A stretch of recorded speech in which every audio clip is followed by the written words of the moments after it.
Sitarama lift irrigation project పనుల అనుమతులు నీటి కేటాయింపులపై కాంగ్రెస్ బీఆర్ఎస్ నేతల మధ్య మాటల యుద్ధం సాగింది. ఆ డైలాగ్ వారి ఇప్పుడు చూద్దాం. గతంలో సీతారామ లిఫ్ట్ ఇరిగేషన్ ప్రాజెక్టుకి ఎటువంటి అనుమతులు లేవు, నీటి కేటాయింపులు లేవు. మరి మా ప్రభుత్వం వచ్చిన తర్వాత మేము అందరం కృషి చేసి అన్ని అనుమతులను తీసుకొస్తూ 67 టీఎంసీల గోదావరి నదీ జలాలు సీతారామ లిఫ్ట్ ఇరిగేషన్ ప్రాజెక్టు కేటాయింపే విధంగా సెంట్రల్ వాటర్ కమిషన్ని కేంద్ర ప్రభుత్వాన్ని ఒప్పించి అది తుది దశకు చేరింది. అంటే ముందు హైడ్రాలజీ క్లియరెన్స్ లో 67 టీఎంసీలు కేటాయించారు. అన్ని రాష్ట్రాలు కూడా ఒప్పుకున్నాయి.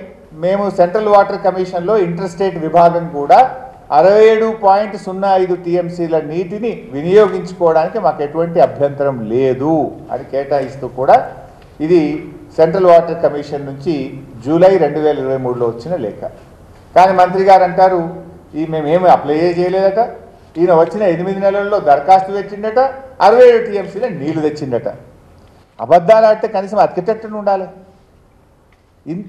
ఇంత దిగజారినటువంటి రాజకీయాలు అవసరమా?